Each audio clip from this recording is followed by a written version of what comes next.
শ্রী ঠাকুরের বাণী। এ সংসারে সুখ দুঃখ সবই মায়ার খেলা, অজ্ঞানের মোহিনী মূর্তি।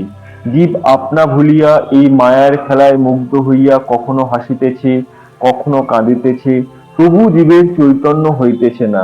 পশুর মতো দৈহিক ভোগে মত্ত হইয়া নাচিতেছে, আর ভোগের অভাবে অতৃপ্তির দাবদাহে পুড়িয়া মরিতেছে।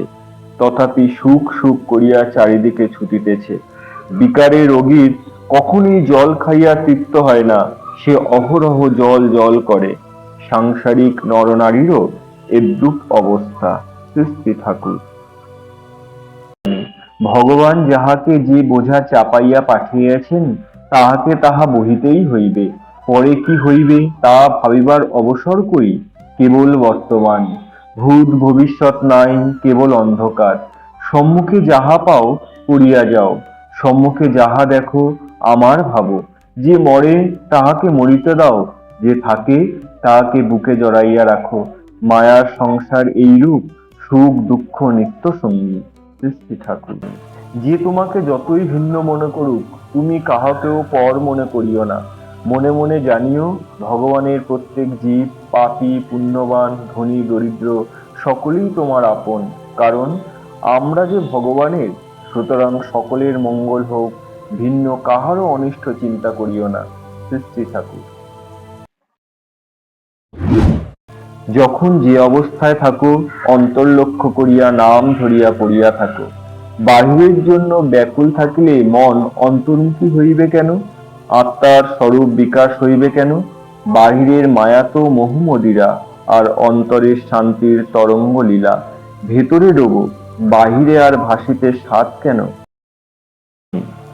যখন শোকে দুঃখে প্রাণ অস্থির হইবে, তখন মা মা বলিয়া বালকের ন্যায় ধুলায় পড়িয়া কাঁদিবে। সংসারে আছো, দুঃখ কষ্ট নিত্য ভোগ করিতে হইবে। তজ্জন্য দৃঢ় হও, ভগবান কাড়িয়া না লইতে চতুর হও, তো আগেই তাহার নামে উৎসর্গ করিয়া নিশ্চিন্ত হও। তাহার যখন ইচ্ছা হয় লইবেন। শ্রী ঠাকুর। পরাভক্তি বা প্রেম জ্ঞানের পর লাভ হয়। তাই আগে শঙ্কর পরে গৌরাঙ্গ, আগে জ্ঞান তারপর প্রেম। এই জন্য আমি তোমাদের শঙ্করের মত ও গৌরাঙ্গের পথ, অর্থাৎ শঙ্করের জ্ঞান আর গৌরাঙ্গের প্রেমটা দিতে চাচ্ছি। জ্ঞানের পর যে প্রেম, সেটা বড় প্রেম। জ্ঞান চাই, কিন্তু সেই জ্ঞানকেও প্রেমে পরিণত করিতে হবে। নিছক শুষ্ক জ্ঞানে কিছু হয় না, জ্ঞানেরও প্রয়োগ চাই। জ্ঞানই জগতের প্রকৃত সেবক। কোনো কিছুতেই আবদ্ধ করতে পারবে না এই সংস্কার।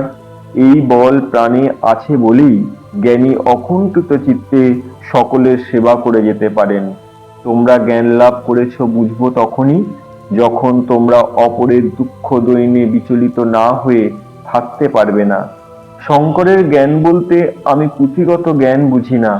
জগতের অবিদ্যা দূর করার দরুন শঙ্করাচার্যের মতো যাদের প্রাণে আকুলতা আসবে, বুঝবো তারাই শঙ্করাচার্যের জ্ঞান লাভ করেছ।